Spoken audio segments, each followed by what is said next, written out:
Graça e paz, amados. Deus os abençoe, os anime e os fortaleça. Nós vamos falar hoje sobre o Natal, irmãos. Nós estamos prestes a semana que vem, não é? Já é Natal, e nós temos falado das quintas-feiras, né, sobre esse tema.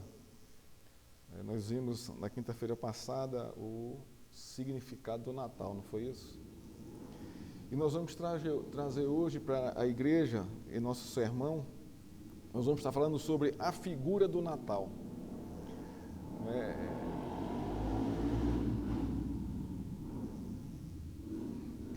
Por quê?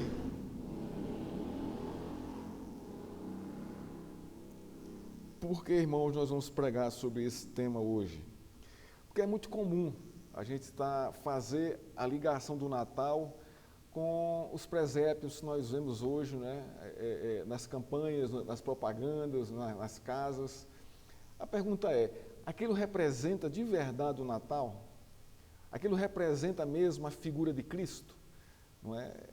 E nós vamos ver que não.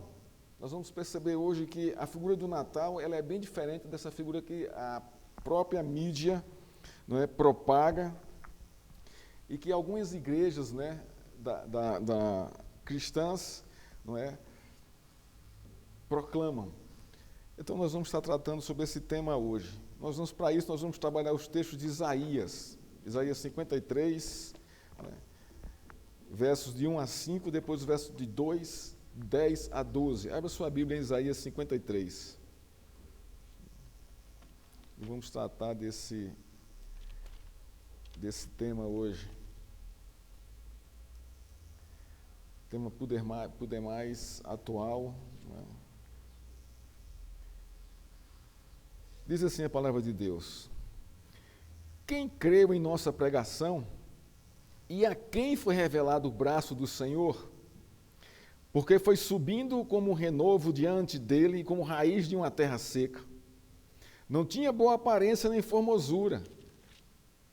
Olhamos para ele, mas não havia nenhuma beleza que nos agradasse. Era desprezado e o mais rejeitado entre os homens, homem de dores e que sabe o que é padecer.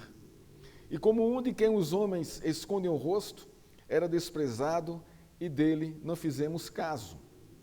Certamente, ele tomou sobre si as nossas enfermidades e as nossas dores levou sobre si, e nós o considerávamos como aflito, ferido de Deus e oprimido.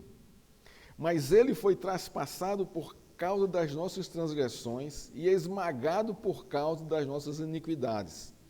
O castigo que nos traz a paz estava sobre ele, e pelas suas feridas fomos sarados.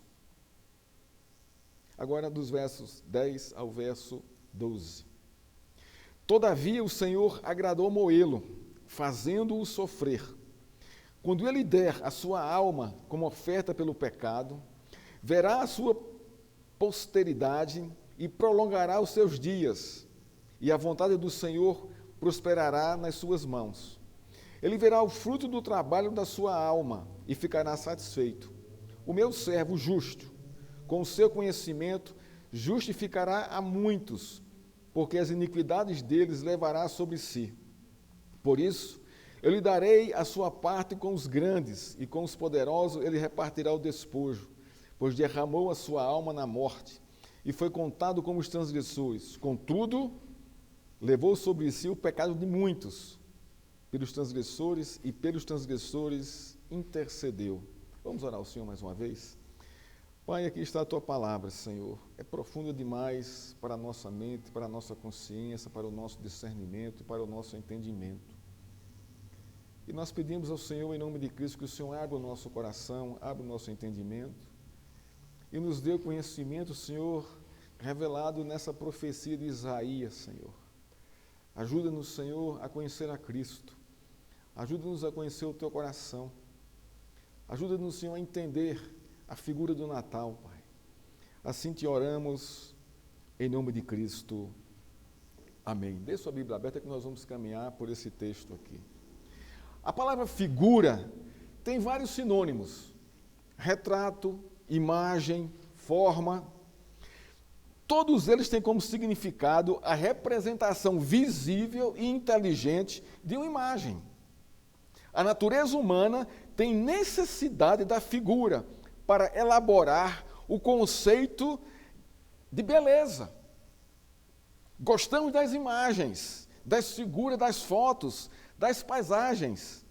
Hoje, as revistas e os jornais economizam nas palavras e abusam nas imagens. Gostamos de tirar fotos, guardá-las, catalogá-las, documentá-las, de compartilhá-las. Para alguns, as imagens valem mais do que 1000 palavras. E é verdade isso, irmãos. É verdade isso. Hoje, as imagens, elas traduzem muito mais do que as palavras. Observe os museus. Eles descrevem a história com muito mais imagem do que palavras. Existem salas repletas de quadros, objetos, fotos, símbolos que contam a história da humanidade. Os museus têm o charme de contar essa história, enchendo nossos olhos com as imagens, com as figuras, com os retratos do passado. Isso é claro, isso é patente em nosso meio. Se você nunca foi a um museu, visite um museu e perceba isso. Temos a necessidade da figura, da imagem, para definirmos o efeito, o feio e o belo, o reto e o torto, o claro e o escuro, o seco e o molhado, o grande e o pequeno, a dor e a alegria, a decepção e a vitória, a vida e a morte. Tudo isso aqui, irmãos, é representado por imagens. E nós não precisamos de palavra para que nos explique o que nós estamos lendo. Porque a própria imagem traz isso em si, reflete isso em si, o seu conteúdo, a sua mensagem. Vai numa festa. Está exposto o que ali? Alegria no rosto de todo mundo. Vá no velório. Está exposto o que ali? A dor das pessoas. E ninguém fala nada, mas está lá. E você recebe essa mensagem. Isso é fantástico, irmãos. Isso é a graça de Deus derramada sobre nós, sobre toda a humanidade, para discernirmos a sua glória. Nas Escrituras, a glória de Deus se manifesta na criação, na imagem, na figura, na pintura, no desenho daquilo que Ele criou. E sem palavras. Não precisa nenhuma voz para anunciar que foi Deus que criou. Porque a própria imagem já reflete ao nosso coração que toda essa amplitude, toda essa beleza é obra do Senhor, é obra de Deus. Irmãos, com o Natal não é diferente. Por que seria diferente? Não é diferente, não tem motivo para isso. Não tem motivo para isso. Né? O Natal, ele traz justamente essa imagem da glória de Deus refletida em Cristo, no seu nascimento. E não tem, irmãos, imagem mais fabulosa, mais maravilhosa do que essa que Isaías descreve para nós, a respeito do Natal. O nosso tema hoje é: a figura do Natal é a face de Cristo. É isso que Isaías está trazendo para mim e para você, pontuando, nos mostrando, nos revelando a figura do Natal pela face de Cristo. Não tem como você fazer a leitura do Natal sem observar a face de Cristo. Não existe Natal sem a face de Cristo. Você não vai entender o Natal sem olhar para Cristo. Não tem como. Porque isso quem nos mostra é a própria Escritura. Ela amarra a nossa visão à imagem de Cristo. E diz: eis aí o Natal. Então, o nosso primeiro ponto que esse texto aqui nos fala é justamente isso. A figura do Natal revela a face de Cristo. Isaías 53, 2. Olha o que o texto diz. Ele faz aqui logo duas perguntas. Quem creu em nossa pregação? Ninguém. Aqui no contexto do livro de Isaías. A quem foi revelado o braço do Senhor? A quem Deus se revelou? Isaías não sabe responder.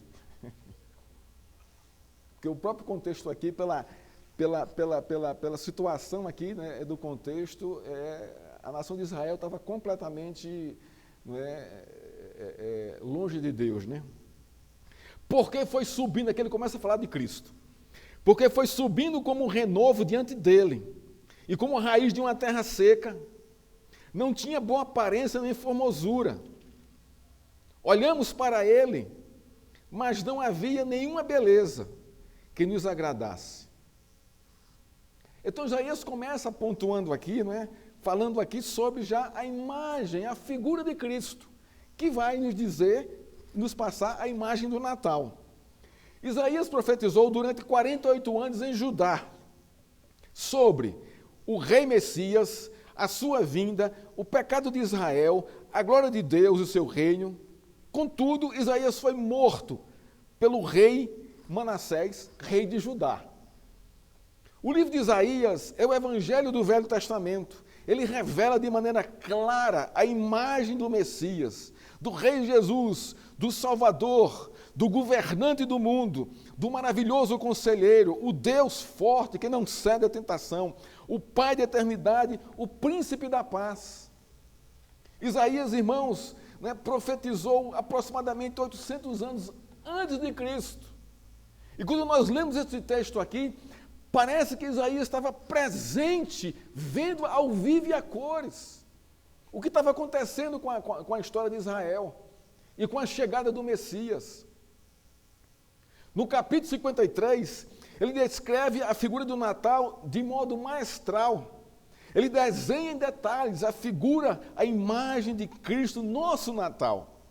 Parece que ele está presente na cena, parece que ele vive o momento, de tão real que é a forma que ele descreve aqui a pessoa de Cristo. Ele descreve a figura de Cristo como se estivesse olhando para ele ao vivo e a cores. Ele parece que ele está pintando o quadro da face de Cristo. O que ele pinta é assustador, irmãos. É estarrecedor, é impactante. Ele revela a figura de Cristo sem maquiagem, sem retoques.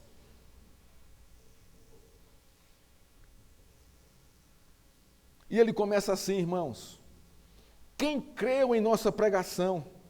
A quem foi revelado o braço do Senhor? Isaías confronta o povo, aqui no contexto, o povo de Israel, a nação de Judá, com a mensagem da salvação que o renovo estava trazendo para o povo judeu. Mas poucos levariam a mensagem a sério e creriam em um homem sem qualquer aparência e formosura, que ele seria o rei, o salvador, o redentor de Israel. Irmãos, não se enganem com as imagens que você vê de Cristo, nos quadros, nas pinturas aí, em nosso contexto social. Elas não refletem a verdadeira imagem de Jesus. Não refletem. Porque se fosse pintar um quadro a respeito de Cristo, teria que se vir para Isaías 53 e daqui tentar esboçar a face de Cristo. Que seria uma face de dor, seria uma face desfigurada, pelo meu e pelo seu pecado. E ninguém quer pintar um quadro assim. Se pinta um Cristo bonito, louro, cabelo longo, de olhos azuis, forte, vigoroso, aquela imagem que atrai as pessoas. Mas Isaías fala justamente do contrário. Não havia nele nenhuma beleza, nenhuma formosura que atraísse o povo a ele. Ele era um homem comum, desapercebido na multidão. A sua imagem não trazia nada de anormal para atrair as pessoas. Mas o que era que havia em Cristo, irmãos, que atraía o povo? A sua palavra. O que ele pregava, o que ele ensinava. E a mensagem que ele trazia para os ouvintes. No comum, irmãos, como aqui no contexto de Isaías, a rejeição, a desprezo, Não há qualquer interesse na chegada do santo servo de Deus. Isaías prega para um povo que não quer ouvir a mensagem da salvação. Isaías prega para um povo que não iria reconhecer o Messias. Isaías prega para um povo que rejeitaria o presente de Natal dado por Deus ao seu povo, seu único filho. Está aqui claro no texto. Quem creu em nossa pregação? A quem foi revelado o braço do Senhor? Olha o verso 3. Ele era desprezado, o mais rejeitado entre os homens.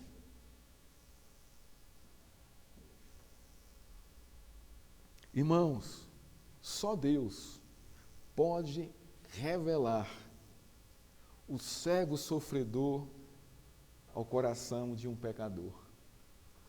Só Deus, irmãos, pode dar fé para se crer no servo sofredor, que não tem nenhuma aparência, que não tem nenhuma formosura de um rei triunfante.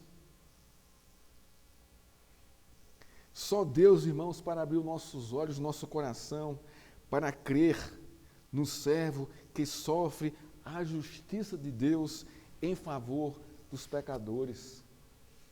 Se não for Deus, irmãos, que abra os olhos do pecador, ele nunca vai perceber, ele nunca vai entender, ele não vai saber o que é o Natal. Diz assim o verso 2: porque foi subindo. O sentido aqui do verso 2 é de quem sobe para a terra prometida. Então, ele vem com essa determinação, ele vem para o seu povo, para Canaã, para o povo que está estabelecido ali pela promessa de Deus. Jesus vem como confirmação da promessa, ele vem como Salvador, como guia perfeito para a terra prometida. Ele é o renovo da promessa feita a Abraão. Isso aqui é lindo demais. Quando Abraão vai oferecer Isaac a Deus ali em sacrifício, quando ele está para sacrificar Isaac, Deus fala: não meta a mão no menino, não faça isso. E ele diz a Abraão: porquanto não me negaste o teu filho, teu único filho, não negarei o meu. Eis aí o cordeiro para ser imolado no lugar de Isaac, para ser oferecido a mim.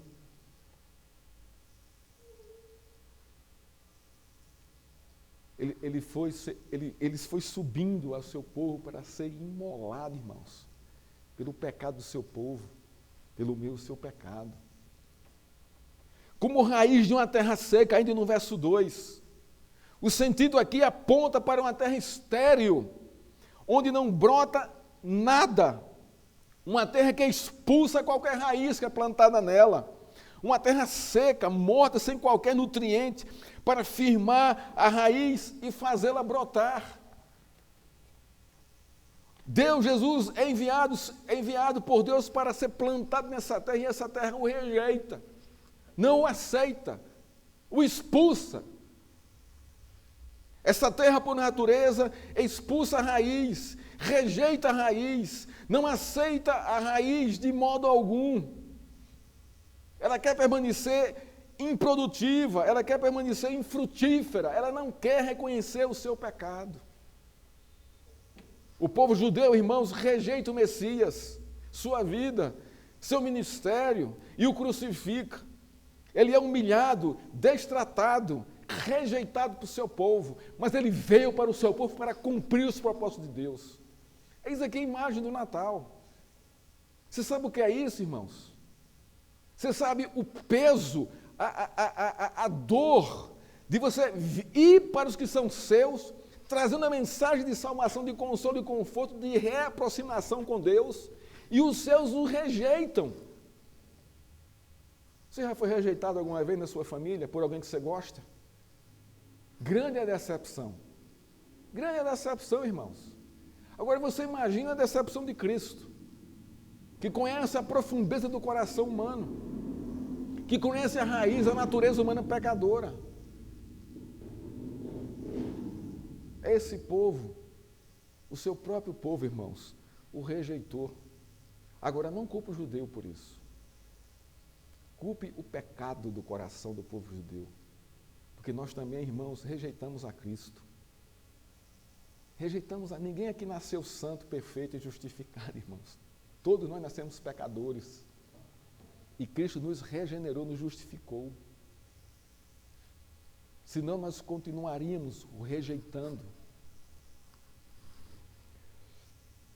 Porém, irmãos, diante desse cenário terrível, Deus faz nascer o seu renovo nesta terra. E faz com que ele cresça, produza e frutifique. Eis aqui a intervenção de Deus na história humana. Sem qualquer atrativo, sem qualquer merecimento. Deus planta o seu próprio filho e faz com que ele brote, ele cresça, produza e traga salvação para essa terra. Deus faz com que ele crie raízes nos corações dos seus escolhidos, trazendo a vida eterna para eles. Depois de Isaías, irmãos, trazer essa realidade do contexto, do coração do povo, ele mostra a face de Jesus Cristo. A face de Jesus é a seguinte: ele não tinha aparência, ele não tinha forte presença que chamasse atenção para ser o rei Salvador. Sua aparência não era de um personagem da nobreza. Sua aparência não refletia a imagem de um rei todo-poderoso. Sua figura era desapercebida, não tinha um porte físico portentoso, atlético. Era um homem qualquer. Mas ele caminhou no meio do povo, irmãos, dessa forma. Ele escolheu ser assim. Depois ele fala, não tinha formosura. Ele não tinha beleza como Absalão, que chamava a atenção da sua aparência, com o seu cabelo, a sua face, o seu porte físico. Absalão era o filho de Salomão, que era assim, ou o filho de Davi, que era assim, lindíssimo. Chamava a atenção por onde passava. Cristo não tinha a beleza de Absalão, apesar de ser Deus, apesar de ter criado Salomão. Não havia nele nada que convencesse o povo pela sua beleza. Deus o envia com a aparência de um homem comum, para se relacionar com homens pecadores comuns. Aqui estou eu e você, estamos nós. Ele veio habitar no meio de pecadores, trazendo a luz e o caminho da salvação. Paulo diz, irmãos, lá no Novo Testamento o seguinte, olha só que ele falando de Cristo. Pois ele, Jesus Cristo, subsistindo na figura de Deus, não julgou com direito de ser igual a Deus. Antes, a si mesmo se esvaziou, tornando-se em semelhança de homens e reconhecido em figura humana. Ele deixou toda a sua glória, todo o seu esplendor, toda a sua reluzência no céu e veio como homem comum. O texto continua. Nenhuma beleza havia que nos agradasse, diz o texto. Podemos ler assim esse texto, uma tradução mais clara. Nenhum atrativo havia nele para que o desejássemos, ou o desejássemos. Eu sei que você passou pela infância e teve os seus heróis, não teve? Eu tive os meus. Na minha época era Zorro, era Batman, era Super-Homem, e como eu desejava ser igual àqueles meus super-heróis. Eu desejava ser igual a eles. Eu desejava ser Zorro, ora eu queria ser Batman, ora eu queria ser Super-Homem. Mas, irmãos, nunca passou na minha cabeça pela infância ser igual a Cristo. Nunca. Isso veio acontecer aos meus 26 anos, quando Jesus abre meu coração e se revela para mim. Então os meus heróis da infância, deixam de ser e Cristo passa a ser o meu principal herói. Mas olha, nós somos atraídos pela aparência, hoje até, não é, nos filmes, né, dos super-heróis, nós vamos assistir porque nós queremos ver ali o Homem-Aranha lutando, né, fazendo justiça, o Super-Homem também, o Batman também, e nós torcemos por esses super-heróis, porque eles nos atraem. Mas Cristo, irmãos, não havia nele nenhuma beleza, nenhuma capa que chamasse a atenção do povo, que agradasse o povo para que o povo desejasse. Não havia nele nenhuma semelhança com os heróis gregos,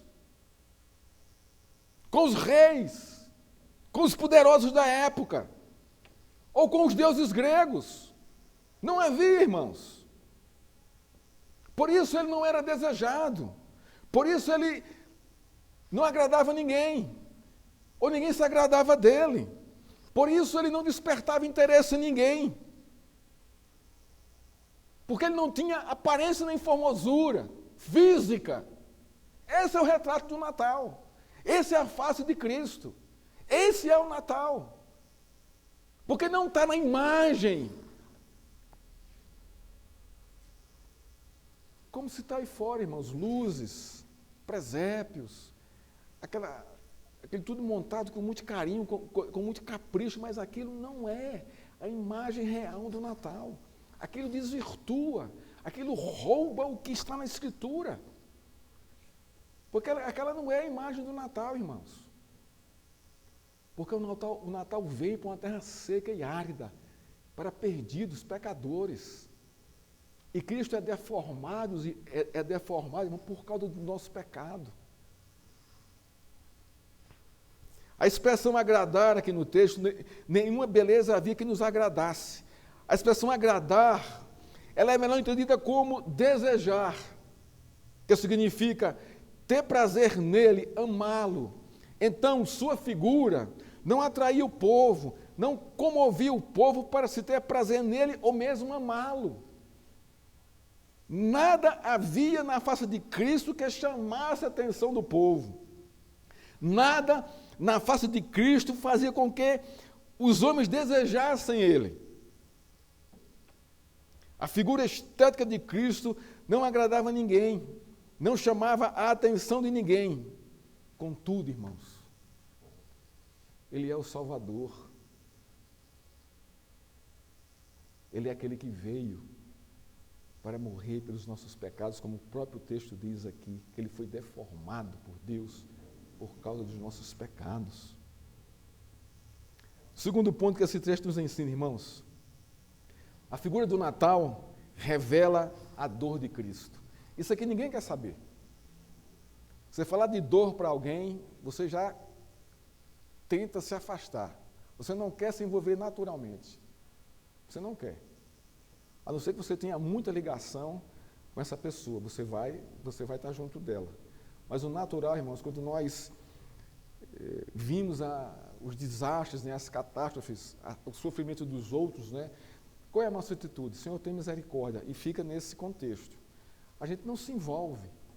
Porque a dor, irmãos, não atrai ninguém. Essa é a verdade. Você já foi num velório? Você já foi num velório? Quem verdadeiramente chora pelo morto? É quem vai dar lá as condolências? Não. Preste atenção.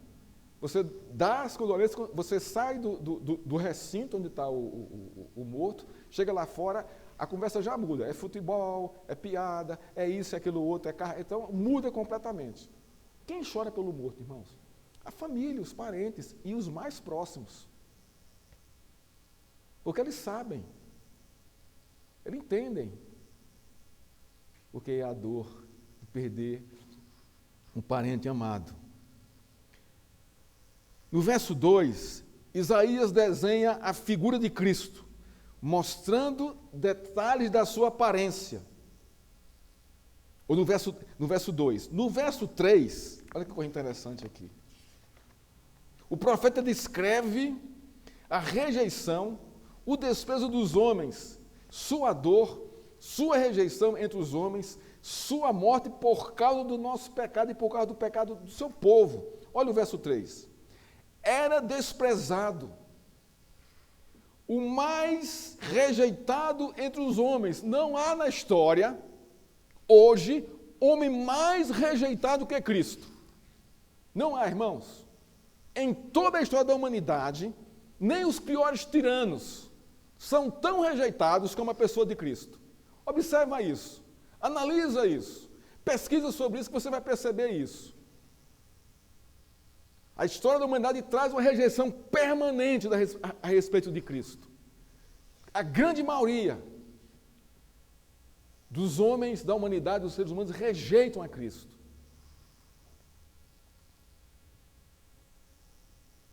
Homem de dores e que sabe o que é padecer, era desprezado. Isso quer dizer, ele foi desconsiderado, ele foi menosprezado pelos homens, pela história. A história humana, não a história redentiva de Deus. Ali ele tem a primazia, ali ele governa, é o Senhor dos senhores, o Rei dos reis. Eu falo aqui da história dos homens, que os homens contam e escrevem. O ministério da vida de Cristo foi marcado pela rejeição entre os homens. No nosso tempo, irmãos, não é diferente.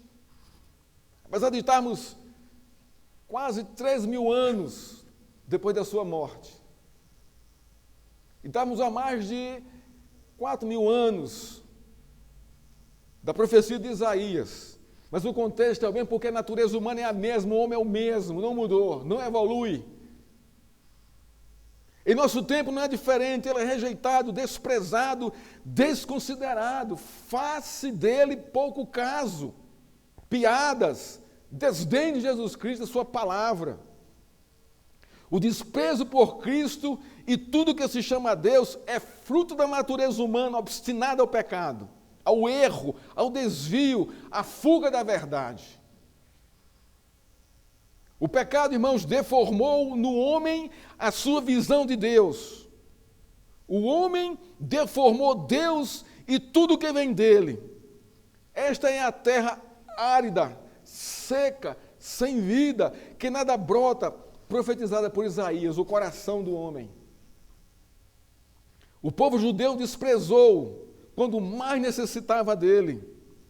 Esta é a terra em trevas, que vive na sombra da morte.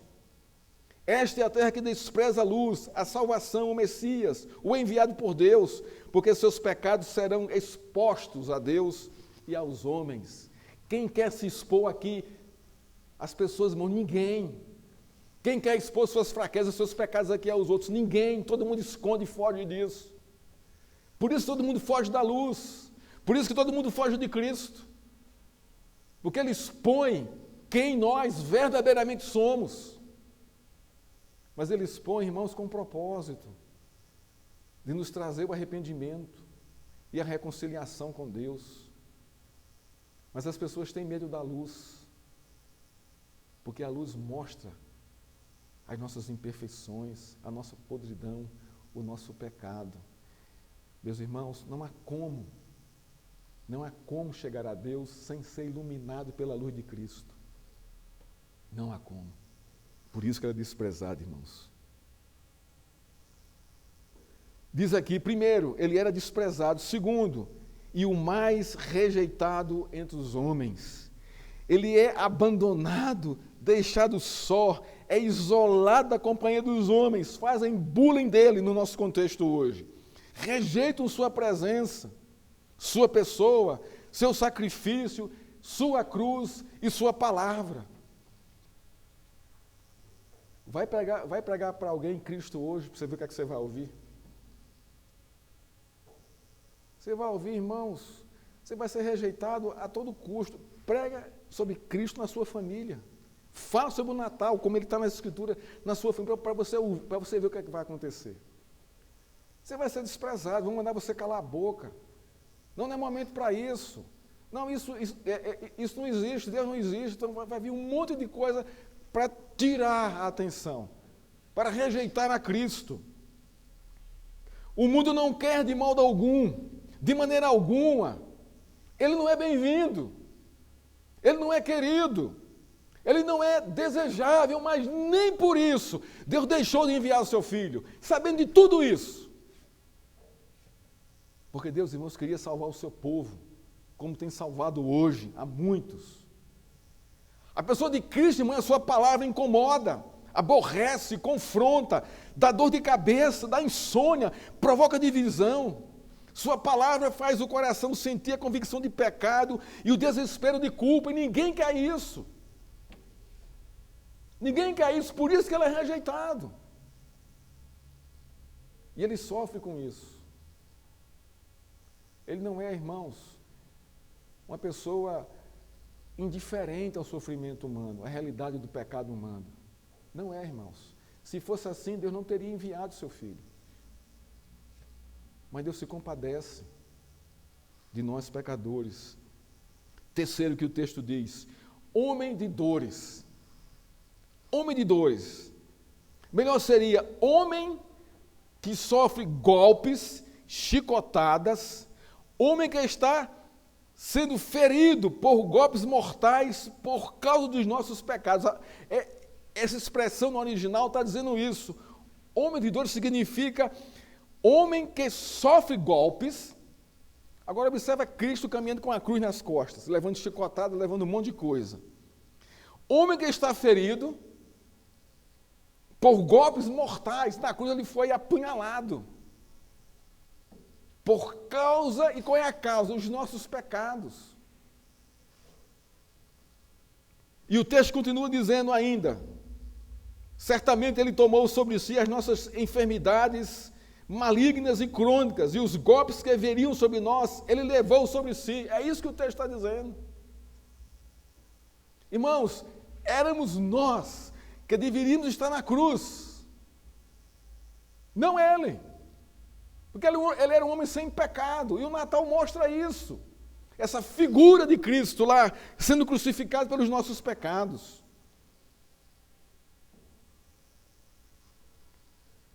Quarto, sabe o que é morrer pelo pecado. Mas ele foi abatido por causa da nossa culpa. A correção para a paz com Deus veio pelo golpe de morte sobre ele. Essa figura do Natal, irmãos. A real figura do Natal é essa. Não é esse presépio bonito, florido, não é isso.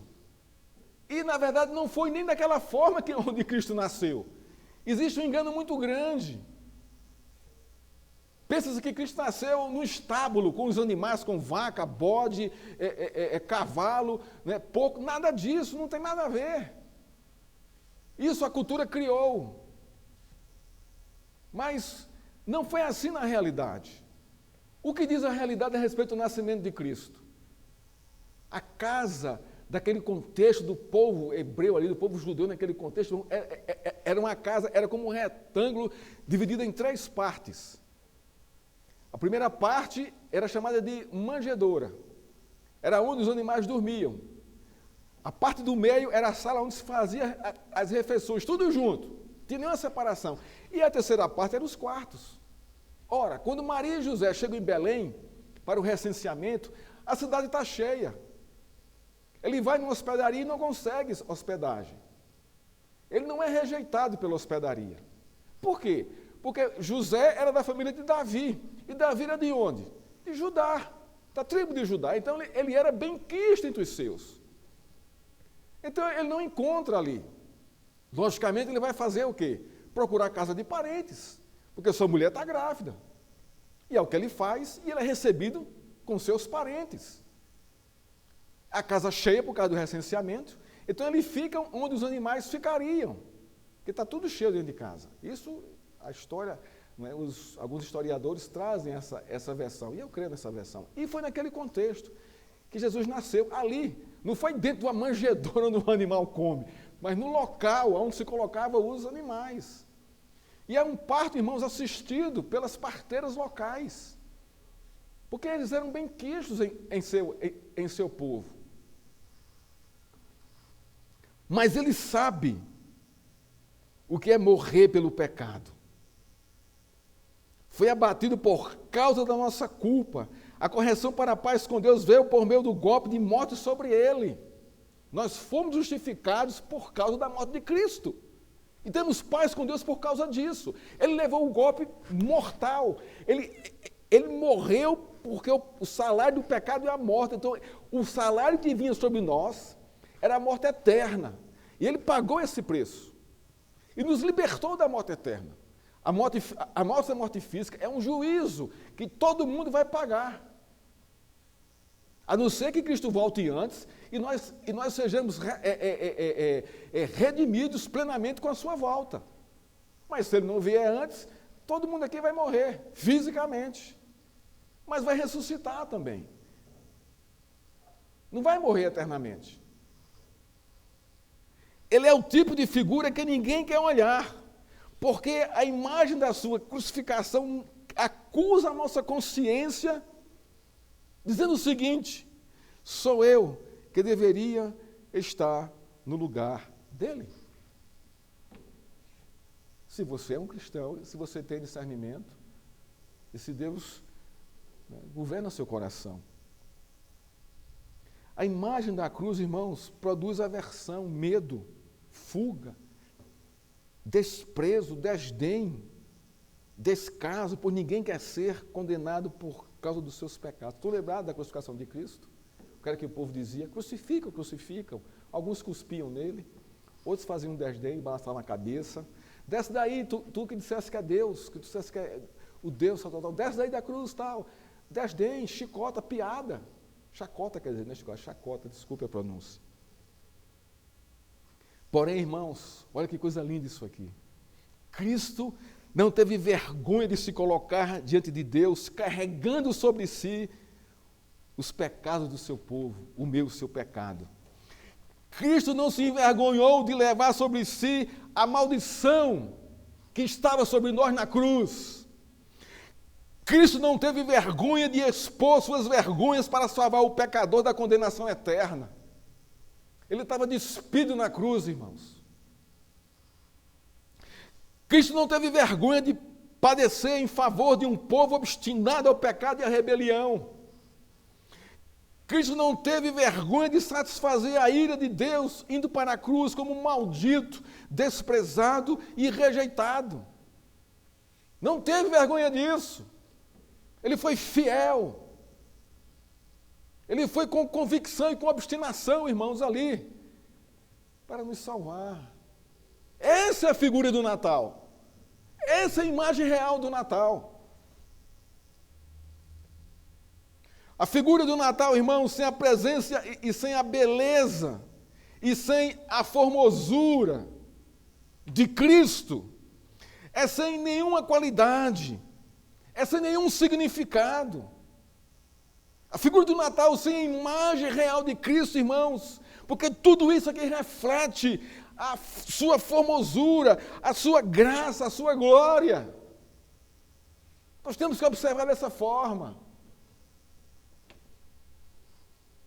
Não reflete a imagem de Cristo, irmãos.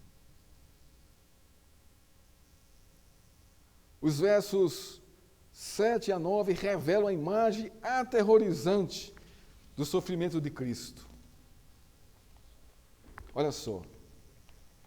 Ele foi oprimido e humilhado, mas não abriu a boca.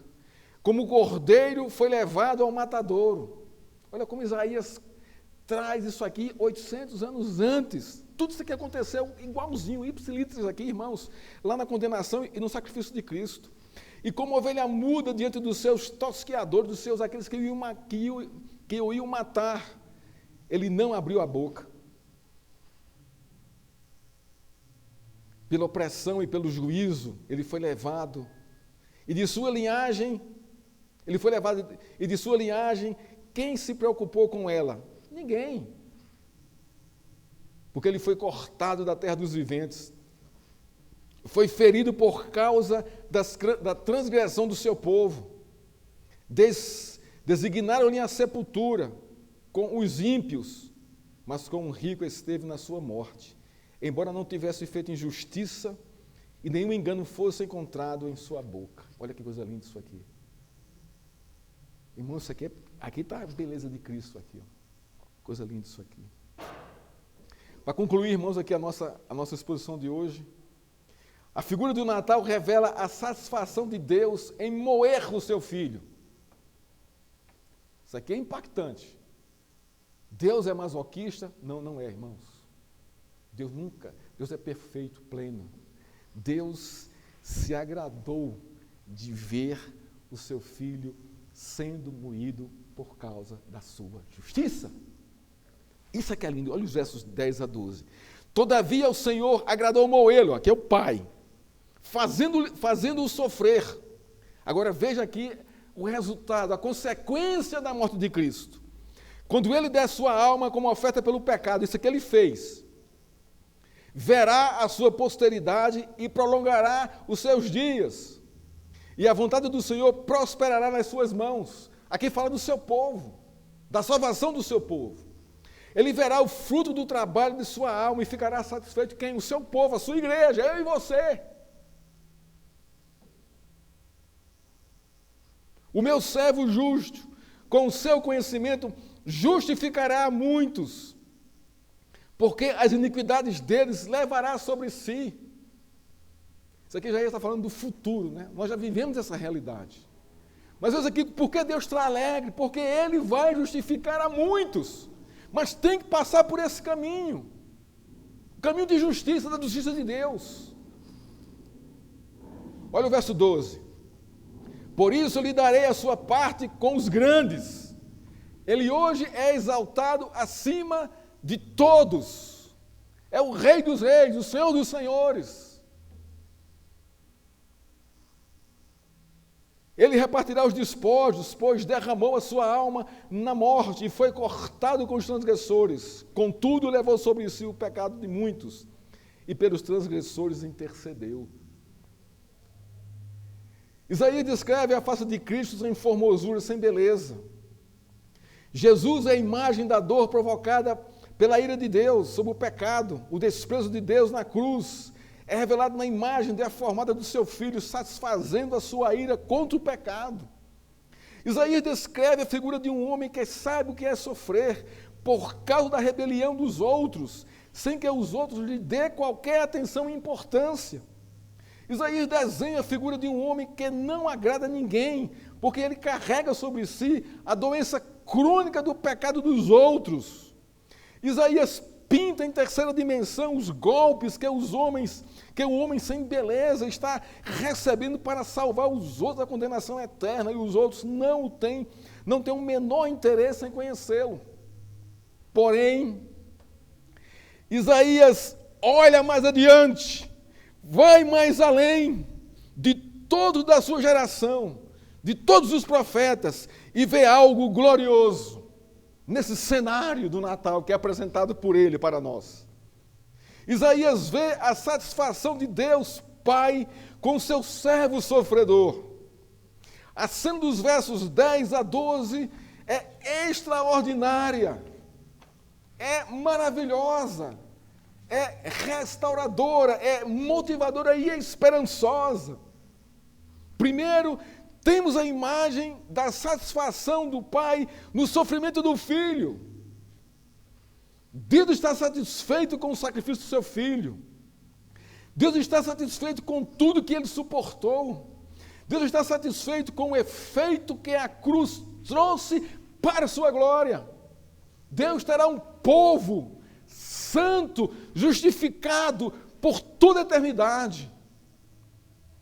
Assim como foi o seu projeto lá no começo do Éden, antes do pecado.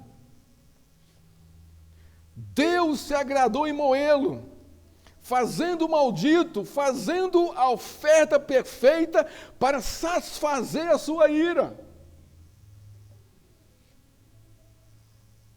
Deus reconhece o penoso trabalho da pessoa de Cristo em favor de satisfazer a sua ira, para que pecadores sejam salvos. Por isso que ele se agrada do seu filho. Ele foi perfeito em tudo. Não vacilou, não titubeou, nem na tentação ele caiu, ele venceu ali. Há uma satisfação plena, perfeita, prazerosa de Deus no seu servo sofredor. Assim como Deus satisfez-se na criação de todas as coisas do homem. Tudo que Deus fez era muito bom. Olha a alegria do Senhor ali. O resultado da plena obediência de Cristo é extraordinário. Pelo que também Deus o exaltou sobremaneira, Ele deu um nome que está acima de todo nome, para que o nome de Jesus se dobre todo o joelho nos céus, na terra e debaixo da terra, e toda língua confesse que Jesus Cristo é o Senhor, para a glória de Deus Pai. Filipenses 2, 9 a 10. Segundo, temos a imagem da satisfação de Deus na justificação dos pecadores, no sacrifício do seu servo sofredor, no verso 11. O meu servo justificará muitos. O retrato do Natal é por demais sublime, fascinante, belo, forte, impactante. Está marcado pela dor da justificação de muitos, pelo sacrifício de Cristo. O retrato do Natal é de salvação, é de redenção, é de paz com Deus, é de vida eterna. Jesus não tem aparência externa, não tem beleza que hipnotiza, nem formosura que deslumbre os outros, mas tem a força, o poder do amor sacrificial que justifica homens ruins, maldosos, homens que desprezam, que rejeitam sua pessoa, rebeldes a tudo, que se chama Deus. Aí está a sua beleza e sua formosura. O servo sofredor tem a palavra de conhecimento que atrai, que chama para si, que faz com que o cego veja, o morto levante, o coxo ande, o mudo fale, o surdo escute e o pecador seja perdoado e esteja em comunhão plena com Deus. O retrato do Natal tem a face de Deus em Cristo. Tem a face da sua palavra, da sua lei, da sua doutrina, da sua promessa. Tem o rosto da vida eterna. O retrato do Natal tem a imagem de Cristo, o servo sofredor que morreu em favor da salvação de muitos e que agora está assentado na glória, em sua majestade, governando tudo e todos. Esse é o retrato do Natal, irmãos. Isso nos dá alegria. Isso nos restaura, nos aviva, nos dá esperança. E nos faz perseverar em Cristo, diante de nossos sofrimentos. Porque maior sofrimento, irmãos, Ele passou em nosso lugar. Em breve, Ele virá, não com a imagem de um servo sofredor, mas com a aparência gloriosa do Deus justo, que julgará a todos os homens. Aí sim Ele vai atrair muitos para si, muitos. Ele vai atrair toda a humanidade quando Ele vier em glória. Mas, irmãos, mas só aqueles que são dele desfrutarão da sua presença eternamente. O tempo, irmão, de arrependimento é agora, é esse. O tempo de buscar a Deus é agora, é esse. Porque quando Ele vier, Ele encerra a história. Quem é dele, vai com ele. Quem não é dele, não vai com ele. Vai para o inferno, um lugar de dor, de angústia, de sofrimento. Se você acha que esse mundo é o inferno, você está redondamente enganado. Esse mundo está cheio da glória de Deus. Não pode ser o inferno. Não pode ser. É o lugar aqui, irmão, de arrependimento e de busca do Senhor. A imagem do Natal é de... A imagem do Natal é de sofrimento e glória. A imagem do Natal é de cruz e salvação. A imagem do Natal é de morte e ressurreição. A imagem do Natal é de condenação e justificação. A imagem do Natal é de juízo e redenção. A imagem do Natal tem a cara de Cristo. Para concluir, irmãos, não se esqueça, o retrato do Natal tem a imagem do servo sofredor que morreu na cruz para satisfazer o coração de Deus e justificar a muitos de seus pecados. Fora desta imagem, tudo é fantasia e sem sentido real. Irmãos, que Deus nos abençoe, que nós possamos vivenciar o Natal em nossa família, tendo esse entendimento, irmãos, tendo a imagem correta, a figura correta do Natal em nossos corações, e que possamos, ali na nossa ceia, como é comum em nossa cultura com a família, testemunharmos, falarmos da real figura do Natal. Que Deus, irmão, nos abençoe e nos fortaleça. Vamos orar ao Senhor.